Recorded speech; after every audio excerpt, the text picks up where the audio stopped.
Pemirsa, dalam pagelaran seni dan budaya Indonesia di Malaysia beberapa waktu lalu, beberapa artis dan seniman berkesempatan tampil di gedung pertunjukan terbesar di Malaysia, yaitu Istana Budaya.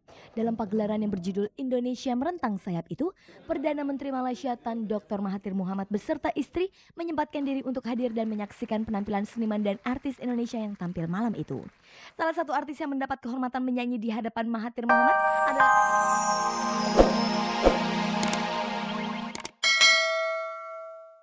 Selamat sore pemirsa, jumpa lagi dengan saya Fani Rahmasari dalam tayangan paling bergengsi, Cek dan Dicek. Inilah tayangan infotainment yang akan membuka cakrawala Anda tentang kehidupan selebriti.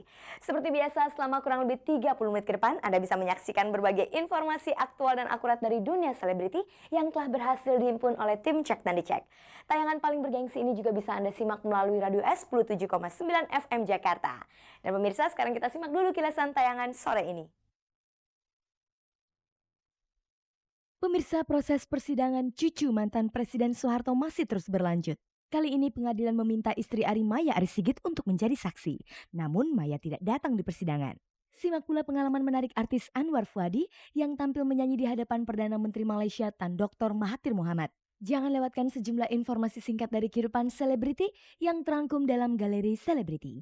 Dan di akhir acara pemirsa, ikuti berita artis sensasional Ria Irawan yang dikabarkan baru saja putus cinta dengan sang pacar sutradara muda bernama Nanang Istiabudi. Pemirsa, hari Jumat pekan lalu cucu mantan Presiden Soeharto Arisigit kembali menjalani proses persidangan. Kali ini istrinya Maya Arisigit dipanggil untuk memberi kesaksian. Sayangnya Maya tidak hadir dalam persidangan itu. Apakah itu berarti Maya menolak untuk memberikan kesaksian?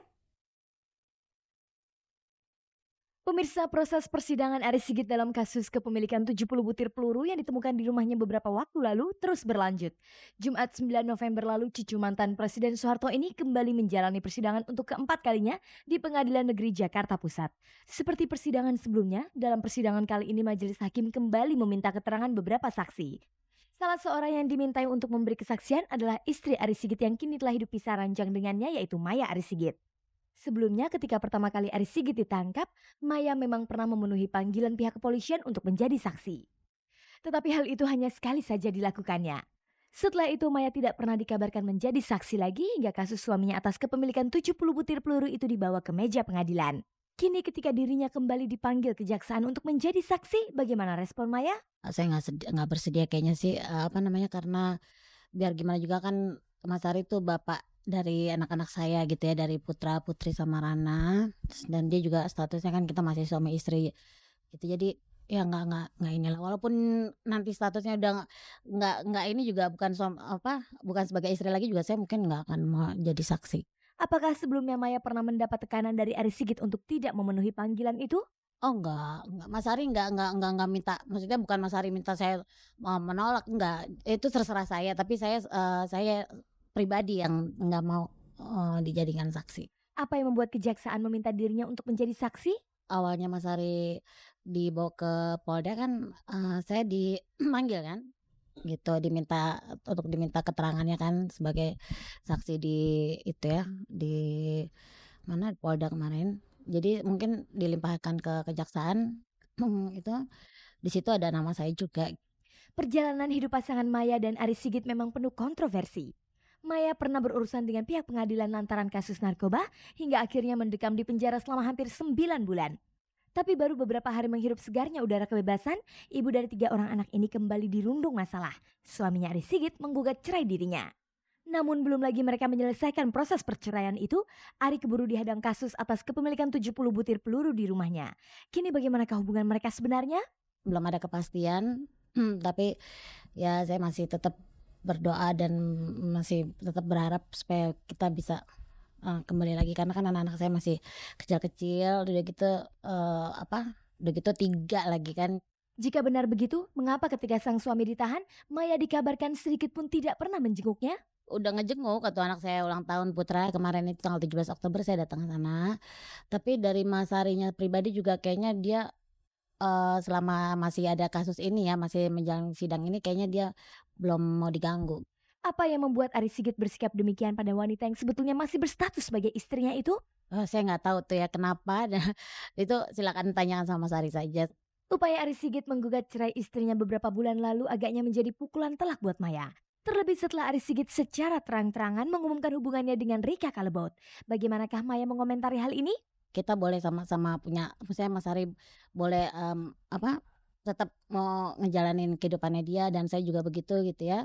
Prinsip Mas sama-sama punya prinsip ya gitu ya, tapi tetap moto moto saya itu keluarga nomor satu gitu loh. Saya tuh nggak terima gitu ya kalau ada satu hal apalagi ada pihak ketiga gitu yang apa, eee, rumah tangga tuh bisa berantakan.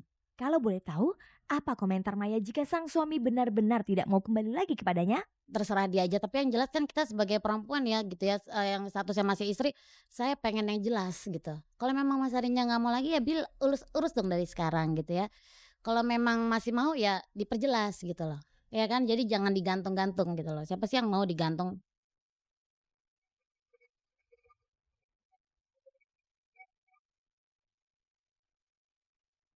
Pemirsa, sepertinya tidak banyak artis Indonesia yang seberuntung aktor Anwar Fuady.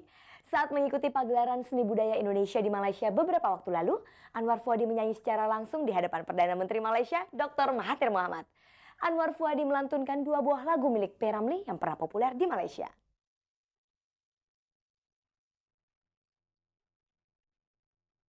Pemirsa, dalam pagelaran seni dan budaya Indonesia di Malaysia beberapa waktu lalu, beberapa artis dan seniman berkesempatan tampil di gedung pertunjukan terbesar di Malaysia, yaitu Istana Budaya. Dalam pagelaran yang berjudul Indonesia Merentang Sayap itu, Perdana Menteri Malaysia Tan Dr. Mahathir Mohamad beserta istri menyempatkan diri untuk hadir dan menyaksikan penampilan seniman dan artis Indonesia yang tampil malam itu. Salah satu artis yang mendapat kehormatan menyanyi di hadapan Mahathir Mohamad adalah artis kawakan Anwar Fuady. Anwar membawakan 2 buah lagu nostalgia Malaysia yang berjudul Anakku Zalzali dan lagu Bunga Melur karya P. Ramlee. Tidak tanggung-tanggung, Anwar Fuady mendapat kehormatan menyanyikan lagu yang khusus dipersembahkan kepada Mahathir Mohamad itu langsung di telinga Mahathir Mohamad. Sifatkan laguku hai anak sebagai sahabatmu. Bagaimanakah perasaan Anwar Fuady mendapat kesempatan langka itu? Perasaan saya sangat bahagia ya, karena menurut Mahathir sendiri, Mahathir Mohamad, bahwa belum pernah ada orang bernyanyi di depan kupingnya kecuali saya. Jadi dalam hidup Perdana Menteri Malaysia, Dr. Mahathir Mohamad, bahwa saya adalah satu-satunya orang pertama kali yang bernyanyi di depan kupingnya dia tanpa pakai mic. Bagaimana reaksi Mahathir Mohamad ketika Anwar Fuady mendendangkan lagu di telinganya itu? Dia bilang terakhir nanti kalau ketemu lagi tolong saya dinyanyiin lagu yang lain lagi ya katanya. Apakah Anwar Fuady merasa grogi ketika menyanyi di telinga orang besar seperti Mahathir Mohamad? Manusia kan sama aja kan.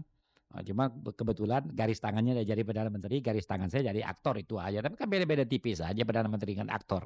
Mengapa Anwar Fuady memilih 2 lagu karya P. Ramlee untuk dipersembahkan kepada Mahathir Mohamad? Karena saya tahu dia pasti senang.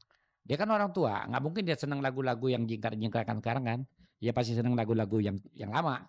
Kebetulan saya ini adalah kaset berjalan ya. Jangankan lagu baru, lagu lama juga saya hafal.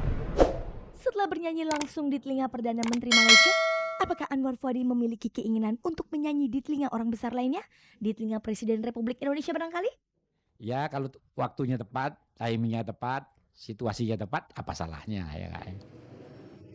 Ngamelur hanya di sudut halaman, tiada dihiasi jambangan indah permai. Oh, Anwar terrekod.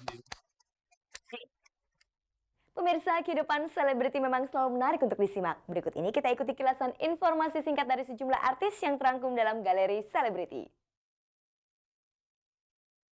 Pemirsa, Minggu 4 November lalu tayangan Cek dan Dicek dan tayangan Buletin Sinetron bekerja sama dengan Fasindo serta Prima Entertainment menyelenggarakan acara jumpa penggemar bersama para artis pendukung sinetron Pernikahan Dini.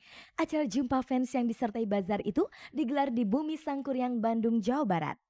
Hadir dalam acara itu tokoh utama sinetron Pernikahan Dini Agnes Monica dan Eza Yayang. Acara yang sedianya digelar mulai jam 9 pagi itu terpaksa diundur karena hujan yang tidak henti-henti.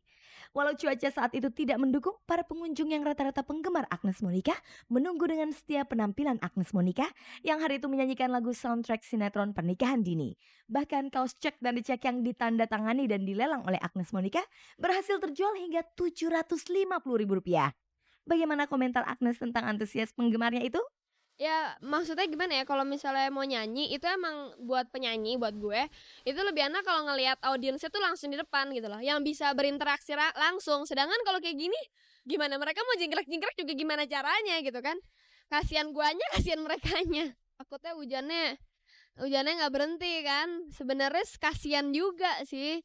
Kenapa nggak bikinnya sebenarnya di indoor gitu kan. Kalau di indoor kan lebih lebih aman lah paling enggak gitu kan.